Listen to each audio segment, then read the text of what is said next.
For 700 years prior, Ireland was ruled by their neighbor island, Protestant England.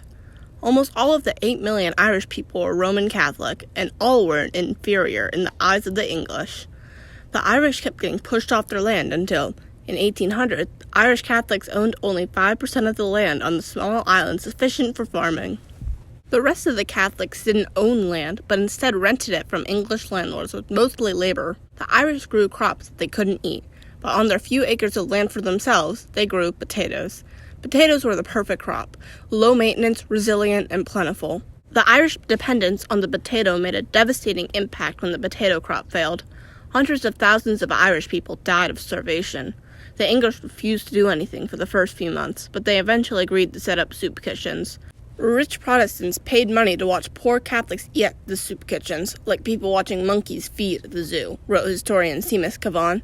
The Catholic situation then got even worse. Protestant landlords evicted the Catholics, deciding to switch from crops to raising animals. They left thousands of families on the street, starving and without shelter. The Irish Catholic people who could afford to send members of their family to the United States did. It was usually the father, where he would work until he had enough money to send for the rest of the family. They would soon learn that America would not be the land of opportunity that they had hoped for. The Know Nothing movement started in Philadelphia. The Protestant King James Bible was mandatory reading in Pennsylvania schools, but Irish Catholics wanted their Bible to also be taught. They debated for a while until Hugh Clark, the director of schools in Kensington, let Catholic students walk out of class during the teaching. Kensington was a mostly Irish Catholic part of Philadelphia. A teacher at a local school complained that she was teaching the Protestant Bible to an empty room, and the time could have been better spent doing something else. Clark stepped in again and temporarily delayed the studies in Kensington. The Protestants of Philadelphia saw this as an act of incitement. After all, these Catholic aliens were disobeying state law, trying to push their religion in schools, and forcing teachers to stop prayers and Bible readings, right? A new political party, called the American Republican Party, had been staging public rallies for a few years with strong nativist anti-Catholic ideals. As an early form of the Know Nothing Party, this was their time to shine. It was Friday, May 3rd, 1844. A few nativists are staging a Save the Bible protest, but this one is different. It was in the heart of Kensington. This rally was only a few hundred people, but they were across the street to the Yanny Goat Market. This open-air market was the social center of Philadelphia's Irish Catholic community.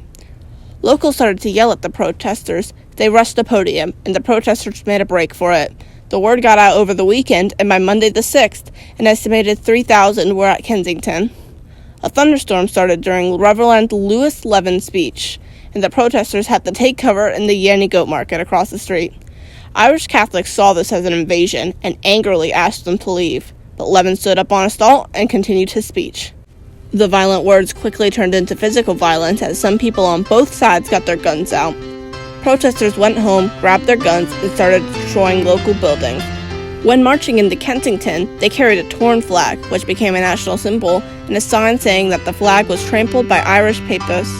The violence went on for 3 more days. Nativists have rallied in front of Independence Hall and compared the events with St. Bartholomew's Day, when the Catholic King of France ordered a bunch of French Protestants to be killed. After, they set fire to Catholic churches all over the city and Irish Catholic homes. Some Irish put up Native American flags and signs so their houses wouldn't be looted. A jury let the rioters off the hook. After all, the jury had 2 members of the American Republican Party and the son of one of the rioters. Philadelphia Catholics suspended their services that week. So much for the city of brotherly love. By the late 1840s and early 1850s, divisions of the new Third Party sprung up across the country. The Order of the Star-Spangled Banner was one of them. Cult-like, the order included oaths, passwords, and hand signs, but only if you were Protestant Anglo-Saxon. When members of the party were asked about it, they said that they knew nothing, which led to the common name of the Know Nothing Party. The party formed in 1853 officially, combining all the different nativist movements. The new Know Nothing Party wanted immigrants to not be able to vote or run for election, a 21-year inhabitants requirements for citizenship, deportations for poor immigrants, and stronger restrictions on immigration everywhere. They would riot at anything that wasn't Protestant, such as when Franklin Pierce let a Catholic be Postmaster General or when their tax dollars were funding Catholic schools. In the 1850s, Irish Catholic immigration to Protestant America skyrocketed, and with it, the xenophobic views in the popular press. In Boston, the population increased 37% with this immigration of solely Irish Catholics. With a massive influx of Irishmen into the United States, people didn't want them in their homes or workplaces. No Irish Need Apply was included at the end of a bunch of newspaper ads calling for work. That would last until the early 20th century. Most of the Irish ended up working in terrible work conditions for cheap. Rich employers would hire Irishmen to do jobs that they wouldn't let slaves do because slaves were expensive and valuable, while Irish were cheap labor. Unfortunately, poll taxes, which was a big hurdle in the Black Civil Rights Movement, discouraged Irish Catholics from voting. At $1.50, it was expensive for people working for 60 cents a day, plus it was, and is, held on a workday, with polls closing at dusk. Even if they went up to vote, Irishmen would be harassed and beaten. In an incident in Louisville, Kentucky, armed know-nothings guarded the polls and fought any foreign Catholics trying to get in. Between 20 and 100 people were killed, and immigrant homes were looted and burned. Nobody was arrested for Bloody Monday, and many of the city's Irish Catholics fled. Know-nothing extremists made a whole bunch of radical conspiracy theories about the Irish Catholics. One was about how the Irish were coming to America to take over and make a Catholic monarchy headed by the Pope. Another was that Catholic priests would sexually assault nuns and strangle their babies, and even that women were being held against their wills in churches. They also depicted the Irish as being pro-slavery, and the nativists said they needed to be stripped of rights so they can't vote. These conspiracies were made to scare people into hating Irish Catholics more.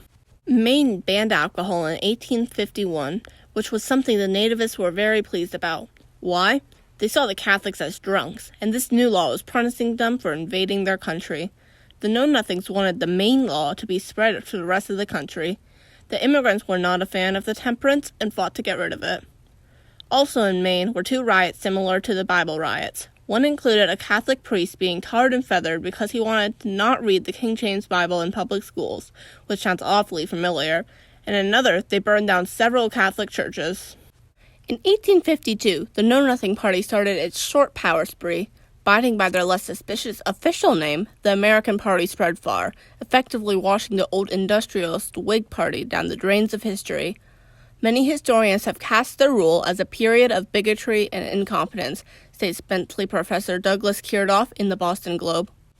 The American Party in the 1854 midterms had 8 state governors, lots of mayors, including in major cities, over 100 people in Congress, and controlled a part of 6 state legislators across the country, including Massachusetts. In Massachusetts, the Know-Nothings got every seat in the Senate, almost all in the House, and all of the state offices. They passed many laws in the state, including mandatory reading of the King James Bible in public schools, like in Philadelphia in 1844, deporting 300 poor Irish back to Liverpool because they cost too much tax money, and prevented naturalized citizens from voting until living in America for 21 years. They also tried to remove Catholics from elective offices. What the Know-Nothings did in Massachusetts was the same scenario in all areas where they dominated. The American Party nominee for the 1856 presidential election was Millard Fillmore. It would be his second term non-consecutively, the first time being with the Whigs. Being a strong nativist all his life, and with the Know-Nothing membership up in the millions, Fillmore was confident he would win. Rumors spread about the Democratic and Republican nominees being cannibals and Catholics. They had to fight against those accusations, but they got back up because they had something the Know-Nothings didn't: a stance on slavery. Lacking a stance on slavery, the Know-Nothing Party power declined, and Fillmore took 20% of the popular vote and stole Maryland in the Electoral College. People flocked to other parties, with the issue of immigration no longer at the top of the list. The anti-slavery majority of the Know-Nothing Party went to the Republican Party, which helped Abraham Lincoln win in 1860, even though Lincoln said in 1855, "How can anybody who abhors the oppression of Negroes be in favor of degrading classes of white people?"